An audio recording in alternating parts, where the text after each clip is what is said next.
সিনেমার শুরুতেই আমাদের হংকং শহরের দারুণ একটা দৃশ্য দেখানো হয়, যেখানে আমরা চারজন ছেলেকে দেখতে পাই যারা মূলত একটা ব্যাংক ডাকাতি করার জন্য যাচ্ছিল।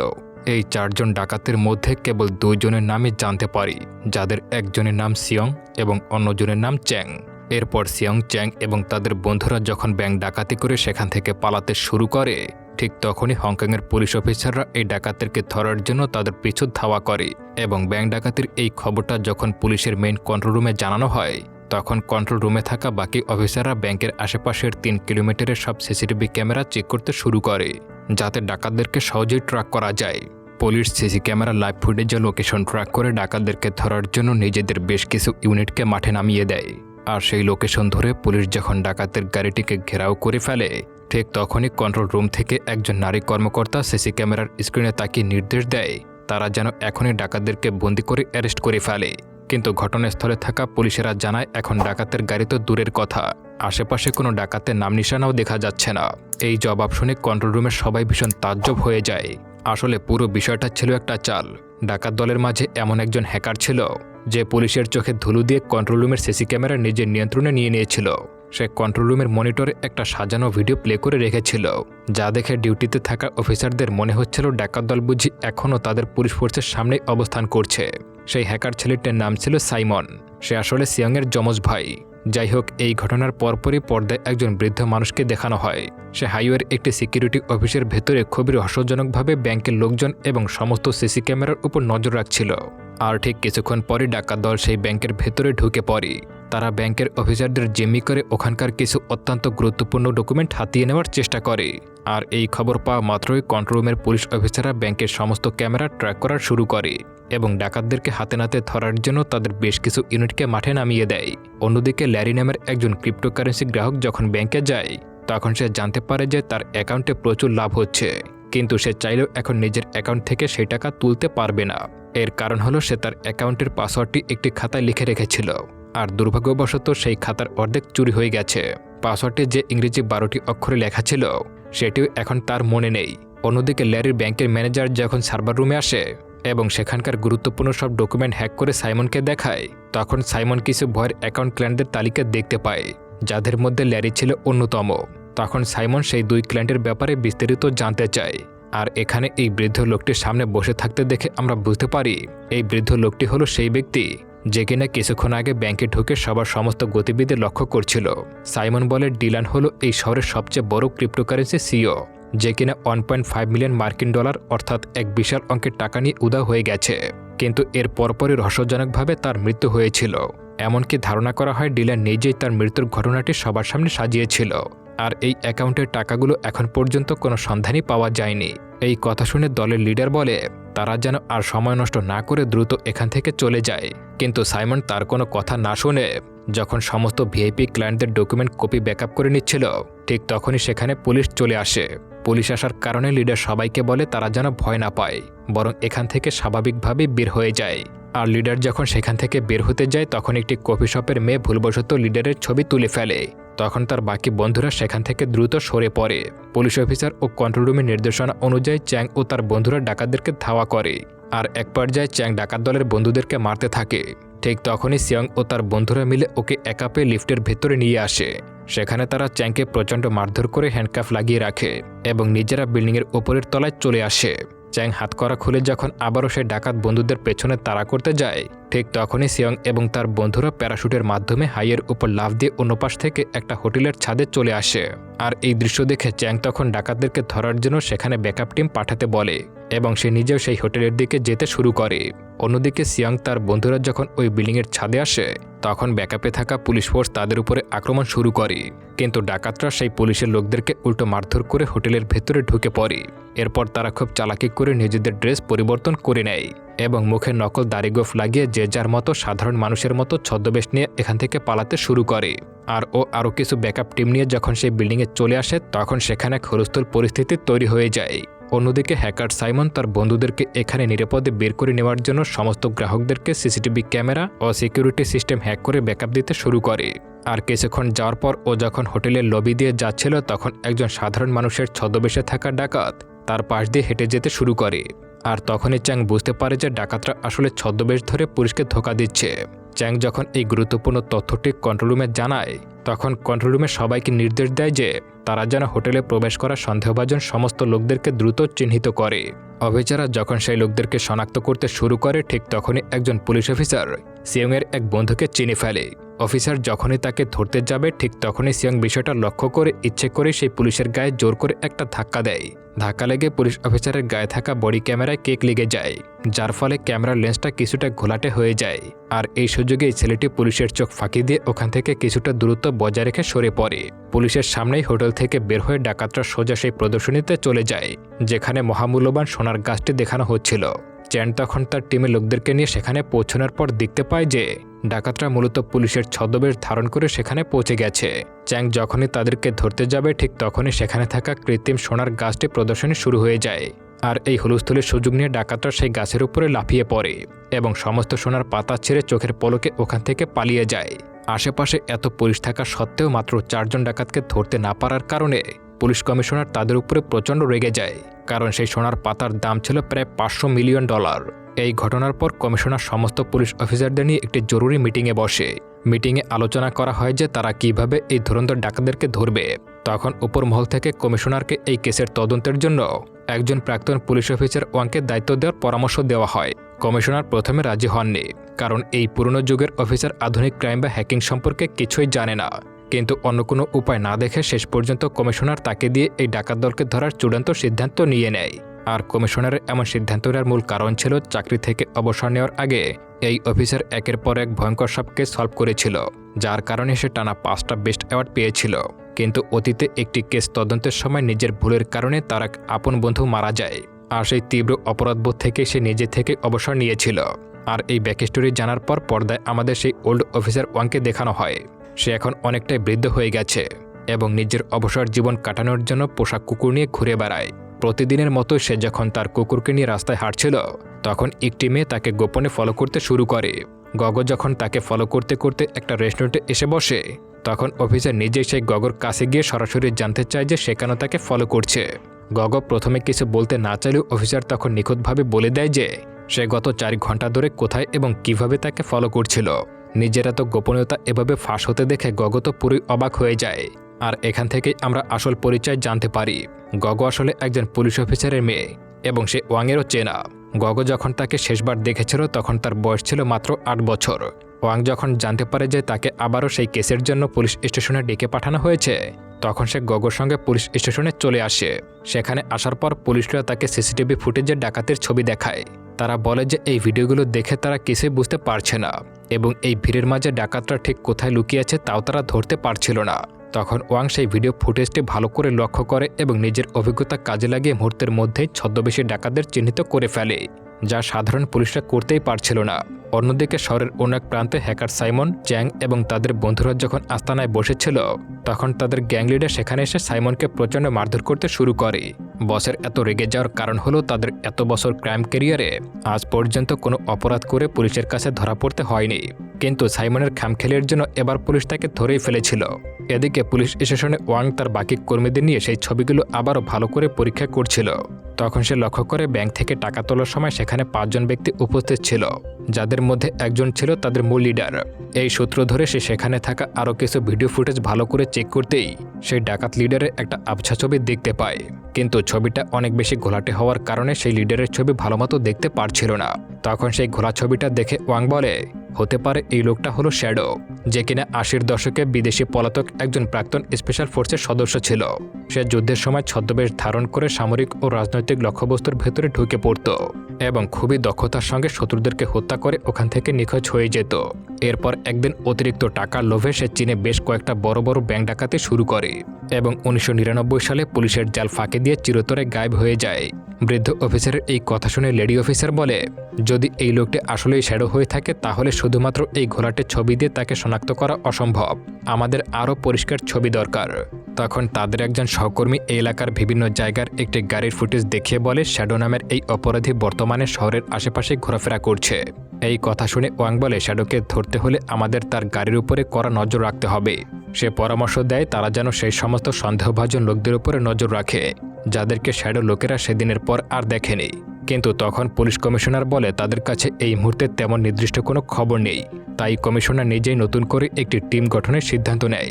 মিটিং শেষ হওয়ার পর সেই লেডি অফিসার যখন নিজের ব্যাগ গোছাচ্ছিল তখন তার সহকর্মীরা তাকে খোঁচা মেরে কথা শোনায়। তারা বলে তার বাবা একজন নামকরা পুলিশ অফিসার হওয়ার কারণেই নাকি তার চাকরিটা হয়েছে। এই কথা শুনে গগ প্রচণ্ড রেগে যায় এবং সেই সহকর্মীকে মারধর করে বলে সেই চাকরিটা তার বাবার দয়া নয় বরং নিজের যোগ্যতায় পেয়েছে। গগ যখন রাগের মাথায় তার সহকর্মীকে মারছিল তখন সেখানে ওয়াং এসে হাজির হয় এবং তাকে মারামারি করতে নিষেধ করে। সে বুঝে বলে যে এভাবে সহকর্মীদের গায়ে হাত তুলে সে নিজেকে একজন দক্ষ পুলিশ অফিসার হিসেবে প্রমাণ করতে পারবে না। এরপর ওয়াং তার নিজের মৃত বন্ধুকে খুব মিস করছিল এবং ড্রিঙ্ক করতে শুরু করে। যে বন্ধুর মৃত্যুর অপরাধের কারণে সে একসময় চাকরিটাই ছেড়ে দিয়েছিল।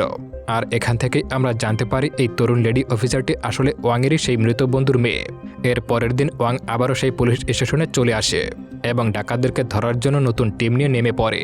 সে সেই স্পেশাল টিমের গোপন ক্লাস নেয় এবং তাদেরকে বিস্তারিত বোঝাতে শুরু করে যে কিভাবে ভিড়ের মধ্যে মানুষের উপর ফোকাস রাখা যায়। এরপর টিমের প্রত্যেকে পুরোপুরি ফিট হয়ে তৈরি হয়ে যায় এবং ওয়াং তাদের শহরে সেই নির্দিষ্ট রাস্তায় রাতে কড়া নজর রাখতে বলে যেই সব রাস্তায় শ্যাডো গাড়িটি ঘোরাফেরা করছিল। ওয়াং টিমের সবাইকে মাঠকর্মী হিসেবে অপারেশনে পাঠালেও সেই লেডি অফিসারকে সবসময় নিজের কাছে রেখে দিত। এই বিষয়টা সেই মেয়ের কাছে খুবই খারাপ লাগছিল, কারণ সে নিজেকে একজন দক্ষ অফিসার হিসেবে প্রমাণ করার জন্য মাঠে নেমে সরাসরি কাজ করতে চেয়েছিল।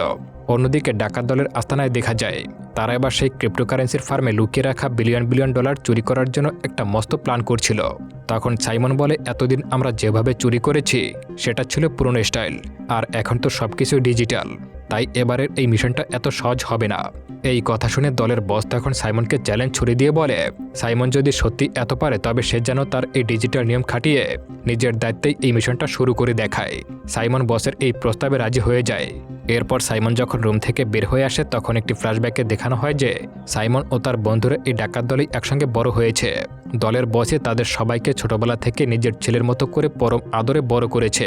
সিনেমার পরের দৃশ্যে দেখানো হয় এতগুলো বছর ধরে বস তাকে আগলে রেখেছিল। সাইমন তাকে আশ্বস্ত করে বলে যে সে নিজের খেয়াল নিজে রাখতে পারবে, তাই বস যেন তার জন্য একদম দুশ্চিন্তা না করে। অন্য এক দৃশ্যে আমরা সেই তরুণ লেডি অফিসারকে দেখতে পাই। সে যখন একটা রেস্টুরেন্টে খাবার খাচ্ছিল তখন দেখতে পাই কিছু স্থানীয় গুন্ডা একটি সাধারণ মেয়েকে জঘন্যভাবে বিরক্ত করছে। এই অন্যায় সহ্য করতে না পেরে গগ যখন সেই গুন্ডাদেরকে মারধর করে ভুক্তভোগীকে বাঁচাতে যায় ঠিক তখনই ওয়াং সেখানে গাড়ি নিয়ে হাজির হয়। সে গুন্ডাদের হাত থেকে মেয়ে দুটিকে বাঁচিয়ে গাড়ির ভেতরে নিয়ে আসে। গাড়িতে বসে ওয়াং তাকে বোঝাতে শুরু করে যে সে এখন একটি অত্যন্ত গোপনীয় মিশনে আছে, তাই কোনোভাবেই যেন নিজের আসল পরিচয় এভাবে প্রকাশ না করে। কিন্তু গগ রেগে গিয়ে ওয়াংয়ের সঙ্গে তর্ক করতে শুরু করে। সে তার অতীতের সেই পুরনো দুঃখের ঘটনা টেনে নে বলে কিভাবে তার ভুলের কারণে সেদিন তার বাবা মারা গিয়েছিল। গগ বলে সেদিন তার বাবা গগন ছদ্মবেশ ধরে একজন বড় ড্রাগ মাফিয়াকে ধরার জন্য পুরো 1 মাস ধরে ওত পেতে অপেক্ষা করছিল, কিন্তু ঠিক তখনই সেখানে ছোট্ট একটা বাচ্চাকে কিছু অপহরণকারী জোরপূর্বক তুলে নিয়ে যাচ্ছিল। আর এই দৃশ্য দেখে যখন সে বাঁচানোর জন্য এগিয়ে যায় তখন ওয়াং তাকে মিশন নষ্ট হওয়ার ভয় বারণ করেছিল, কিন্তু তার কোনো কথা না শুনে সে বাচ্চাটিকে বাঁচাতে এগিয়ে যায়। তখনই ড্রাগ মাফিয়ারা তাদের আস্তানা থেকে বাইরে বের হয়ে এই হুলস্থুল দৃশ্য দেখে সাবধান হয়ে যায়। এরপর গগন যখন মাফিয়াদের লক্ষ্য করে গুলি চালায় তখন মাফিয়ারা উল্টো গগনকে গুলি করে সেখান থেকে পালিয়ে যায়। তার মুখ থেকে এই আসল সত্যটা শোনার পর ওয়াং তাকে শান্ত করে বোঝায় যে সেদিন কোনো ভুল বা জেদের কারণে তোমার বাবা মারা যায়নি, বরং নিজের কর্তব্য পালন করতে গিয়ে তোমার বাবা শহীদ হয়েছিলেন। আসলে গগ এতদিন ভুল বুঝে ওয়াংকে তার বাবার মৃত্যুর জন্য দায়ী ভেবেছিল। এরপর দীর্ঘ 15 দিন ধরে খোঁজাখুঁজি করার পর অবশেষে তারা সেই সবজির বাজারে শ্যাডোকে দেখতে পায়, কিন্তু তখন শ্যাডোর মাথায় টুপি পরার কারণে তার মুখটা পুরোপুরি দেখা যাচ্ছিল না। এই কারণে সেই অফিসার শ্যাডোকে পুরোপুরি শনাক্ত করার জন্য তার টিমের বাকি পুলিশ অফিসারদের সক্রিয় করে দেয়। কন্ট্রোল রুমের নির্দেশ পাওয়া মাত্রই সমস্ত পুলিশ অফিসাররা তাদের ড্রেস চেঞ্জ করে সাধারণ মানুষের ছদ্মবেশ ধারণ করে। তারা শ্যাডোকে চারপাশ থেকে ঘিরে ফেলার জন্য সেই মার্কেটের ভেতরে এসে সাধারণ ক্রেতার মতো ঘোরাফেরা করতে শুরু করে, কিন্তু তাদের মধ্যে কেউ শ্যাডোর মুখ সরাসরি দেখতে না পারার কারণে ওয়াং তখন সেই গগকে ইয়ারফোনের মাধ্যমে নির্দেশ দেয় সে যেন সরাসরি শ্যাডোর সামনে গিয়ে চিহ্নিত করে, কারণ শ্যাডো এখনও এই গগকে পুলিশের লোক হিসেবে চেনেনি। এই নির্দেশ শুনে গগ মনে মনে অনেক খুশি হয়ে যায়। সে অফিসারের কথা মতো খুব চালাকির সঙ্গে শ্যাডোর একদম সামনাসামনি চলে আসে। সেখানে কিছু একটা খোঁজার ভান করে সে খুব কৌশলে একটা পানির বোতলে প্রতিফলনের মাধ্যমে শ্যাডোর মুখটা ভালো করে দেখে নেয় এবং নিশ্চিত হয়ে যায় যে এটাই সেই পলাতক অপরাধী শ্যাডো। এরপর শ্যাডো যখন মার্কেট থেকে বেরিয়ে তার নিজের ফ্ল্যাটের দিকে রওনা দেয় তখন ওয়াংও তার সমস্ত পুলিশ সদস্যদের নিয়ে আবারও নিজের পোশাক পরিবর্তন করে তাকে ফলো করতে শুরু করে। কিন্তু শ্যাডো পুলিশের চেয়েও অনেক বেশি দূরত্বে থাকার কারণে মাঝপথে পুলিশ তাকে আচমকা হারিয়ে ফেলে। তবে সেই লেডি অফিসার শ্যাডোর খুব কাছাকাছি পজিশনে থাকার কারণে সে শ্যাডোর ফ্ল্যাটটি চেনার জন্য তার পিছু পিছু একটা বিল্ডিংয়ের লিফটের সামনে এসে দাঁড়ায়। কিন্তু গগো জানতো না যে শ্যাডো তাকে হত্যা করার জন্য পকেট থেকে একটা ধারালো চাকু বের করে ওত পেতে বসে আছে। আসলে গগো যখন মার্কেটের মধ্যে কিছু একটা খোঁজার বাহানা করে পানির বোতলে শ্যাডোর মুখ দেখার চেষ্টা করেছিল, তখনই ধুরন্ধর শ্যাডো বুঝে ফেলেছিল যে এই গগো তাকে ফলো করছে। এরপর শ্যাডোর টিমের বাকি সদস্যরা গাড়ির ভেতরে বসে ল্যাপটপে মার্কেটের সিসিটিভি ক্যামেরা হ্যাক করে সব লাইভ দেখছিল। তারা ফুটেজ চেক করে শ্যাডোকে কনফার্ম করে যে এই গগো একজন পুলিশ এবং সে তাকেই খুঁজছে, যে কারণে বসের নির্দেশে শ্যাডো এই গগোকে শেষ করে দেওয়ার প্ল্যান করে। এদিকে গগো যখন লিফটের ভেতরে ঢোকে তখন শ্যাডো তার পেছনে চাকু নিয়ে লিফটের ভেতরে ঢুকে পড়ে এবং লিফটের দরজা বন্ধ হতে শুরু করে। ঠিক এই চরম মুহূর্তে ওয়াং দ্রুত দৌড়ে এসে বন্ধ হয়ে যাওয়া লিফটের ভেতরে ঢুকে পড়ে। সে লিফটের ভেতরে ঢুকতেই পরিস্থিতি সামাল দিতে এবং শ্যাডোর মনোযোগ ঘোরাতে গগোর সঙ্গে এমনভাবে কথা বলতে শুরু করে যেন সে বাবা এবং গগো তার কোনো কথা না শুনে অন্য একটা ছেলের সঙ্গে প্রেম করছে। ওয়াং যখন শ্যাডোর সামনে এই নাটক করছিল ঠিক তখনই সে অত্যন্ত গোপনে তার হাতের ফলের ঝুড়ির ভেতরে লুকিয়ে রাখা একটা মিনি ক্যামেরা শ্যাডোর মুখের সামনে এনে ধরে। এর ফলে কন্ট্রোল রুমে থাকা পুলিশ সদস্যরা স্ক্রিনে শ্যাডোর একদম পরিষ্কার ছবি দেখতে পায়। সেই ছবি ডেটাবেজে ম্যাচ করা মাত্রই তারা তার আসল পরিচয় খুঁজে বের করে ফেলে এবং জানতে পারে যে এই শ্যাডোর প্রকৃত নাম হলো ফু। তবে ওয়াং লিফটের ভেতর দিয়ে 24 তলায় নেমে যায়। এরপর সে লিফট থেকে বেরিয়ে গগোকে নিয়ে পাশের এক মহিলা ফ্ল্যাটের ভেতরে ঢুকে পড়ে। এরপর শ্যাডো যখন লিফটের বোতাম চেপে 8ম তলার 102 নম্বর ফ্ল্যাটের সামনে চলে আসে, তখন বাকি পুলিশ সদস্যরা সেই ফ্ল্যাটের নম্বরটি নোট করে নেয় এবং ওয়াং এর নির্দেশ অনুযায়ী সবসময় শ্যাডোর উপরে কড়া নজর রাখে। পরদিন সকালে শ্যাডো যখন বাজার থেকে কিছু আপেল কিনছিল তখন ওয়াংও ইচ্ছা করে তার সামনে চলে আসে এবং একজন সাধারণ প্রতিবেশীর মতো তার সঙ্গে খুবই বন্ধুত্বসুলভ আচরণ করতে শুরু করে। এক পর্যায়ে কথার ছলে অফিসার ওয়াং শ্যাডোকে আজ রাতে নিজের ফ্ল্যাটে ডিনারের জন্য আমন্ত্রণ জানায়। শ্যাডো এতে রাজি হয়ে যায়। এরপর রাতে অফিসার ওয়াং তরুণী লেডি অফিসারকে সাথে নিয়ে সেই ফ্ল্যাটে চলে আসে। আসলে এই ফ্ল্যাটটি তারা গতকাল রাতে শ্যাডোকে বোকা বানানোর জন্য সাময়িকভাবে ভাড়া নিয়েছিল। সবাই যখন ফ্ল্যাটে একত্রে বসে রান্না করে খাবার খাচ্ছিল তখন অফিসার ওয়াং সুযোগ বুঝে শ্যাডোর মোবাইল ফোনটি নিজের কবজা নেওয়ার চেষ্টা করে, যাতে শ্যাডো ফোনে কার সঙ্গে কথা বলছে, কোথায় যাচ্ছে, কি প্ল্যান করছে তা খুব সহজেই ট্র্যাক করা যায়। এরপর ডিনার শেষ করে শ্যাডো যখন নিজের ফ্ল্যাটে চলে যায় তখন অফিসার ওয়াং মোবাইলটা নিয়ে বিল্ডিংয়ের অপোজিট পাশে লুকিয়ে থাকা পুলিশদের কাছে দিতে যায়। কিন্তু ঠিক তখনই সেখানে মুখোশ পরা এক অজ্ঞাত হামলাকারী এসে অফিসার ওয়াংয়ের উপরে আচমকাই আক্রমণ করে এবং তাদের দুইজনের মধ্যে ভীষণ মারামারি শুরু হয়ে যায়। এরই মাঝে লেডি অফিসার যখন বাকি পুলিশদের কাছে শ্যাডোর মোবাইলটি জমা দিতে যায় তখন কম্পিউটারের স্ক্রিন দেখে পুলিশ অফিসাররা পুরোপুরি অবাক হয়ে যায়, কারণ তারা সিসিটিভি লাইভ ফুটেজে দেখতে পাচ্ছিল যে শ্যাডো এবং সেই অফিসার এখনও সেই ফ্ল্যাটের মধ্যেই বসে আছে। আসলে পুরো বিষয়টাই ছিল হ্যাকার সাইমনের চাল। সে এমন নিখুঁতভাবে পুলিশের কন্ট্রোল রুমের সার্ভার হ্যাক করে নিয়েছিল যাতে মনিটরে সবসময় ভুয়া ফুটেজ দেখা যায় এবং পুলিশের মনে হয় অফিসার ওয়াং এবং শ্যাডো এখনও সেখানে বসে আছে। তবে অফিসার ওয়াং দ্রুতই এই হ্যাকিংয়ের বিষয়টা বুঝতে পারে এবং পরিস্থিতি সামাল দিতে তাদের ব্যাকআপ টিম পাঠিয়ে দেয়। ওদিকে ব্যাকআপ টিম আসতে দেখে সাইমন তার মুখোশধারী ভাইকে সেখান থেকে সরে আসার জন্য সংকেত দেয় এবং সে নিজে পাশের বিল্ডিং থেকে লাফ দিয়ে নিজের ফ্ল্যাটে চলে আসে। আসলে সাইমন খুব ভালো করে বুঝতে পারছিল যে পুলিশ গোপনে তাদেরকেই খুঁজছে। এর পরের দিন রাতে সাইমন ও তার বন্ধুরা টাকা নিয়ে একটা ট্যাক্সি করে শহর থেকে পালানোর চেষ্টা করছিল। ঠিক তখন পুলিশ ফোর্স তাদের আস্তানা রুমে তল্লাশি চালাচ্ছিল এবং অফিসার ওয়াং বাকি পুলিশদেরকে নিয়ে তাদেরকে ধরার জন্য রওনা হয়। কিন্তু মাঝপথেই একদল সন্ত্রাসী তাদের গাড়িতে ঝরে ধাক্কা মারে। তারা পুলিশের উপরে অতর্কিত হামলা চালিয়ে সবাইকে আটকে ফেলে এবং পুলিশ স্টেশনে থাকা অফিসারদের লক্ষ্য করে নির্বিচারে গুলি চালিয়ে হত্যা করে। কন্ট্রোল রুমের এই ভয়াবহ দৃশ্য দেখে বাইরের সকল পুলিশকে সতর্ক করে দেওয়া হয়। আসলে এই সশস্ত্র বাহিনীকে স্বয়ং সাইমনই পাঠিয়েছিল পুরো পুলিশকে ধ্বংস করে দেওয়ার জন্য। তারা ভেতর থেকে পুলিশদের টেনে বের করে গুলি করতে গেলে অফিসার ওয়াং নিজের বুদ্ধিমত্তা খাটিয়ে উল্টো সেই সশস্ত্র বাহিনীর লোকদের উপরে পাল্টা গুলি চালিয়ে তাদেরকে খতম করতে শুরু করে। অন্যদিকে দুজন পুলিশ অফিসার যখন হ্যাকার সাইমন ও ডাকাত দলকে ফলো করতে করতে একটি অনাথ আশ্রমে পৌঁছায় তখন তারা শ্যাডো লাইভ লোকেশন অফিসার ওয়াংকে জানানোর চেষ্টা করে, কিন্তু তারা বাকি পুলিশদেরকে ফোন করে এই কথা বলতেই যাবে ঠিক তখনই এই এলাকার সমস্ত ইলেকট্রিসিটি গায়েব হয়ে যায়। এদিকে পরিস্থিতি বেগতিক দেখে শ্যাডোর দলবল নিয়ে সেই অনাথ আশ্রমের ভেতরে আশ্রয় নেয়। তখন সেখানে থাকা কিছু ভাড়াটে গুন্ডা আচমকা শ্যাডোকে হত্যা করার জন্য আক্রমণ করে বসে। শ্যাডো একা হাতে সেই গুন্ডাদেরকে একের পর এক খতম করতে শুরু করে আর ঠিক তখনই সেখানে হঠাৎ করেই সাইমনের যমজ ভাই সিয়ং নিজে হাজির হয় শ্যাডোকে চিরতরে শেষ করে দেওয়ার জন্য। আসলে আসল ব্যাপারটা হলো সিয়ং এবং তার ভাই সাইমন ছোটবেলা থেকেই বসের এই অপরাধী দুনিয়ার থাকতে থাকতে বিরক্ত হয়ে গিয়েছিল। তারা শ্যাডোকে দুনিয়া থেকে সরিয়ে স্বাধীনভাবে বাঁচতে চেয়েছিল, আর এই কারণেই তারা গোপনে গুন্ডা পাঠিয়েছিল তাকে মারার জন্য। যাই হোক, সিয়ং এবার নিজে থেকে শ্যাডোকে খুন করার জন্য মারাত্মকভাবে আক্রমণ শুরু করে এবং তাদের দুজনের মধ্যে এক রক্তক্ষয়ী ও প্রচণ্ড মারামারি শুরু হয়ে যায়। এক পর্যায়ে সিয়ং শ্যাডোকে প্রায় মেরেই ফেলছিল, আর ঠিক তখনই সেখানে বিশাল পুলিশ বাহিনী এসে হাজির হয়। সিসি ক্যামেরার মাধ্যমে পুলিশদেরকে আসতে দেখে সাইমন দূর থেকে পুরো এতিমখানাটি বোমার সাহায্যে ব্লাস্ট করে দেয়। এদিকে মূল পুলিশ স্টেশনে বেশ কিছু ব্যাকআপ টিম এসে পৌঁছে যায়। তারা সেখানে থাকা সেই হামলাকারীদের উপরে পাল্টা আক্রমণ করে তাদের অনেকেই গুলি করে মেরে ফেলে, আর বাদবাকি সবাইকে গ্রেফতার করে নিয়ে যায়। এরপর লেডি অফিসার তাদেরকে জিজ্ঞাসাবাদ করে জানতে পারে যে এই বাহিনীর লোকেরা মূলত বাইরে ক্যাসিনো ভেহিকেল এবং প্রাইভেট সিকিউরিটি গার্ড হিসেবে কাজ করলেও আড়ালে তারা অত্যন্ত বিপজ্জনক ভাড়াটিয়া কিলার। ঠিক তখনই একজন ইন্টেলিজেন্স অফিসার তখন পুলিশ স্টেশনে মেন সার্ভার রুম চেক করতে যায়। তখন সে দেখতে পায় যে সেখানে ক্রিপ্টোকারেন্সির খুব বিশাল পরিমাণ টাকা। এই অভাবনীয় ঘটনা দেখে সেই অফিসার তখন ওয়াংয়ের কাছে জানতে চায় ডাকাত দলের এই $10 মিলিয়ন পুলিশের ছাড়বারে কী করে এলো এবং কেনই বা রাখা হলো। তখন অফিসার ওয়াং বিস্তারিত ব্যাখ্যা করে বলে, এখানে অবাক হওয়ার কিছুই নেই। এই সমস্ত টাকাই মূলত ডিজিটাল কারেন্সি হিসেবে লক করা আছে, তাই এই কোল্ড ওয়ালেটে প্রবেশ করার একমাত্র উপায় হলো এই ডিজিটাল সিস্টেমকে হ্যাক করা। আর এটি ওপেন করার জন্য ইংরেজি 12টি শব্দের একটি জটিল পাসওয়ার্ডের প্রয়োজন হয়, যা ন্যানো সেকেন্ডের নির্ভুলতায় সিস্টেমে ইনপুট করতে হয়। তা না হলে পুরো অ্যাকাউন্টটা চিরতরে লক হয়ে যাবে। অফিসার ওং যখন এই টেকনিক্যাল বিষয়গুলো বোঝাচ্ছিল, ঠিক তখনই তরুণী লেডি অফিসার সব বাকিদেরকে নিয়ে সার্ভার রুমের একদম কাছাকাছি চলে আসে। তারা দেখতে পায় যে হ্যাকার সাইমন এবং তার দল অলরেডি পুলিশের সার্ভার রুমে ঢুকে সমস্ত অ্যাকাউন্ট হ্যাক করে নিয়েছে। অন্যদিকে এতিমখানার সেই ভয়ঙ্কর বিস্ফোরণের পর বাকি পুলিশ অফিসাররা তখন সেখানে তল্লাশি চালাতে শুরু করে। তখন তারা দেখতে পায় যে কুখ্যাত অপরাধী শ্যাডো অলরেডি এখনও অলৌকিকভাবে বেঁচে আছে। এই কারণে পুলিশ তাকে তৎক্ষণাৎ অ্যারেস্ট করে কড়া পাহারায় পুলিশ স্টেশনে নিয়ে যায়।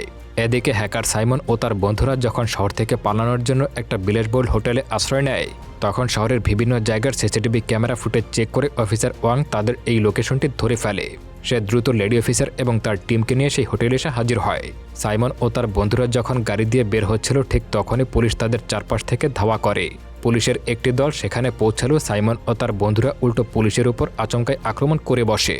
তারা যখন পুলিশদেরকে মারধর করছিল, ঠিক তখনই সাইমনের পরিস্থিতি বেগতিক দেখে সেই রুম থেকে একাই বের হয়ে অনুপদ দিয়ে পালানোর চেষ্টা করে।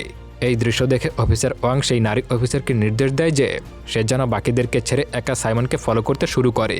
অফিসারের নির্দেশ পেয়ে গগো যখন সাইমনকে ধরার জন্য হোটেলের বাইরে চলে আসে, তখন সে দেখতে পায় সেখানে বড় একটা অনুষ্ঠান চলছে এবং সাইমন সেই ভিড়ের মধ্যে খুব চতুরতার সঙ্গে লুকিয়ে পড়ে।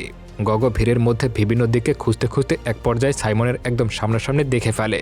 সে যখনই ওয়্যারলেসের মাধ্যমে বাকি পুলিশ টিমকে সাইমনের এই লোকেশনটি জানাতে যাবে, ঠিক তখনই অতি চালাক সাইমন জ্যামার অন করে সেখানকার সমস্ত নেটওয়ার্ক ও মোবাইল সিগন্যাল কেটে দেয়, যার ফলে গগো আর কাউকে কিছু জানাতে পারছিল না। এদিকে ডাকাত দলের সদস্য যাকে পুলিশ হাতকড়া অবস্থায় প্রিজন ভ্যানে করে নিয়ে যাচ্ছিল, সে মাঝপথে নিজের শক্তি খাটিয়ে ভ্যানের ভেতরে থাকা সমস্ত পুলিশকে পিটিয়ে ওখান থেকে পালিয়ে যায়।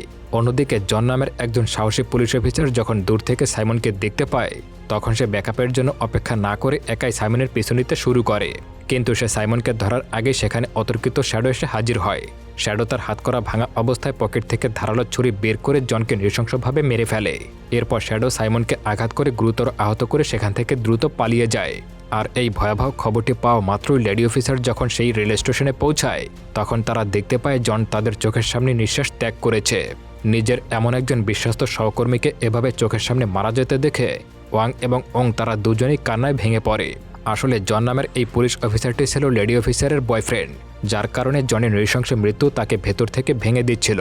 যাই হোক, ওয়াং গগোকে নিয়ে নতুন করে আবারও ইনভেস্টিগেশন বা তদন্ত করতে শুরু করে। তারা এতিমখানা থেকে অ্যারেস্ট হওয়া ডাকাত দলের একজনের কাছে জানতে পারে যে এই ক্রিপ্টোকারেন্সির মেইন পাসওয়ার্ড শুধুমাত্র হ্যাকার সাইমন এবং শ্যাডোই জানত। আর পুলিশের ধারণা যেহেতু সাইমন মারা গেছে, তাই অ্যাডভান্স টেকনোলজির সম্পর্কে শ্যাডো নিজের কোনো ধারণা না থাকায় সে এখনও অ্যাকাউন্ট থেকে টাকা অন্য কোথাও পাঠাতে পারেনি। তাই শ্যাডো এখন ডিজিটাল টাকাগুলো তোলার জন্য তার সেই ব্যাকডেটেড পদ্ধতি ব্যবহার করবে, যেখানে সে অতীতে বড় বড় ব্যাংক থেকে সোনার গহনা চুরি করত এবং কোনো ঝামেলা ছাড়াই ব্ল্যাক মার্কেটের চেনা সোনা ব্যবসায়ীদের কাছে সেগুলো বিক্রি করে দিত। আর ঠিক এই কারণে শ্যাডো এবার এমন একজন দালালের সঙ্গে দেখা করার প্ল্যান করে যেই অবৈধ ক্রিপ্টোকারেন্সিকে টাকায় কনভার্ট করতে পারবে। গোপন সূত্রে এই খবর পেয়ে ওয়াং দ্রুত তার সঙ্গে গিয়ে দেখা করে। সেখানে সেই ব্যবসায়ীকে অ্যারেস্ট করার ভয় দেখানো মাত্রই সে ভয় পুলিশের কাছে সব সত্য স্বীকার করে। সে স্বীকার করে যে শ্যাডো ক্রিপ্টোকারেন্সির অবৈধ সোনা পাচার করে দেওয়ার বিনিময়ে তাকে 1 কোটি টাকা দিতে চেয়েছিল। আর এই ডিলটি ফাইনাল করে দেওয়ার জন্য আজ একটা নির্দিষ্ট কফি শপে দেখা করবে। তার কাছ থেকে এই তথ্য পাওয়ার পর তারা সিদ্ধান্ত নেয় সেই কফি শপের ওখানে যাবে, কিন্তু ভেতরে যাবে না। অফিসার ওয়াং যখন ফোনে এই কথাগুলো বলছিল ঠিক তখনই গগো দেখতে পায় যে কুখ্যাত অপরাধী শ্যাডো অলরেডি সেই ক্যাফেতে ঢুকে অন্য কারোর জন্য অপেক্ষা করছে। পরিস্থিতি হাতছাড়া হয়ে যাচ্ছে দেখে তারা দুজনে সেখানে চলে আসে, কিন্তু অফিসার ওয়াংয়ের পৌঁছাতে কিছুটা দেরি হওয়ার কারণে গগো নিজের রিক্সে এই শ্যাডোকে ফলো করতে করতে ক্যাফের বাইরে চলে আসে। দুর্ভাগ্যবশত অতি চতুর শ্যাডো গগোকে চিনে ফেলে এবং তার সামনে অত্যন্ত স্বাভাবিকভাবে কথা বলতে শুরু করে। শ্যাডো এমন ভাব করছিল যেন সে এই গগোকে পুলিশ হিসেবে চেনেই না। তাই গগো শ্যাডোর এই চালাকি বুঝতে পারার আগেই শ্যাডো তাকে আচমকা সাইলেন্সার লাগানো পিস্তল দিয়ে গুলি করে অজ্ঞান করে দেয় এবং সেখান থেকে দ্রুত পালিয়ে যাওয়ার চেষ্টা করে। ঠিক তখনই ওয়াং সেই স্পটে পৌঁছে যায়। সে গগোকে অজ্ঞান অবস্থায় মাটিতে পড়ে থাকতে দেখতে পায় এবং সে দূর থেকে শ্যাডোকে ধাওয়া করতে শুরু করে। এক পর্যায়ে শ্যাডোকে ধরে ফেলার পর তাদের দুজনের মধ্যে এক মারামারি শুরু হয়ে যায়। শ্যাডো ওয়াংকে প্রচণ্ড মারধর করে এবং আবারও পালানোর চেষ্টা করে। এরই মাঝে সেই মেয়েটির জ্ঞান ফিরে আসে। সে ওয়াংকে মারাত্মক আহত দেখে তারপরেও তাকে সাহায্য করার জন্য উঠে দাঁড়ায়। অফিসার ওয়াং তাকে বলে সে যেন শ্যাডোর পিছু নেওয়া একদমই বন্ধ না করে। শ্যাডোকে ধাওয়া করতে করতে গগো এক পর্যায়ে তাকে একটি অন্ধকার ঘোলির ভেতরে হারিয়ে ফেলে, কিন্তু তারপরেও সে ভেঙে পড়ে না। বৃদ্ধ অফিসারের দেওয়া সেই ক্লাসের কথা মনে করে মনোযোগ একদমই ঠিক রাখে। সে অন্ধকারের মধ্যেই শ্যাডোকে খুঁজে পায়। সঙ্গে সঙ্গেই কন্ট্রোল রুমে তার লাইভ লোকেশন জানিয়ে দেয়। কন্ট্রোল রুম থেকে সিগন্যাল পাওয়া মাত্রই ওয়াং এবং সমস্ত পুলিশ অফিসাররা এলাকাটিকে চারদিক থেকে ঘিরে ফেলে। ঠিক তখনই অফিসার ওয়াং সবার সামনে এসে শ্যাডোকে অ্যারেস্ট করে। আর এর জন্য পুলিশ ডিপার্টমেন্টের আজকে সবাই বেশ খুশি। সিনেমার ঠিক শেষ দৃশ্যে আমাদের এক অবিশ্বাস্য টুইস্ট দেখানো হয়। শ্যাডো যখন রেল স্টেশনে হ্যাকার সাইমনকে ছুরি মেরে খুন করেছিল, তখন মারা ঠিক আগ মুহূর্তে সাইমন স্টেশনে সিসিটিভি ক্যামেরার দিকে তাকিয়ে ক্রিপ্টোকারেন্সি সেই 12টি শব্দের গোপন পাসওয়ার্ড এক এক করে উচ্চারণ করতে শুরু করে। পরবর্তীতে সাইমনের মতোই একজন সেই সিসিটিভি ফুটেজ দেখে সাইমনের ঠোঁট নাড়ানোর মাধ্যমে পাসওয়ার্ডটি উদ্ধার করার চেষ্টা করছিল। তার মধ্যে সে শব্দটা অর্থাৎ 12 নম্বর শব্দটা কোনোভাবে ঠিকঠাক বুঝতে পারছিল না। একটা শব্দ মিস হয়ে যাওয়ায় বাধ্য হয়ে বাকি 11টা শব্দ দিয়ে পাসওয়ার্ডটি সাবমিট করে। আর ভুল পাসওয়ার্ড দেওয়ার কারণে সে তো টাকা তুলতেই পারে না, উল্টো ল্যাপটপের স্ক্রিনে ওয়াংয়ের হাসি মুখের ছবি ভেসে ওঠে। ওয়াংয়ের ছবি দেখে সে তো পুরো রেগে যায়। ঠিক তখনই গল্পের আসল রহস্য ফাঁস করতে আমাদের একটি ফ্ল্যাশব্যাকে নিয়ে যাওয়া হয়, যেখানে দেখা যায় অতীতে সাইমনরা আসলে 3 ভাই যমজ ছিল।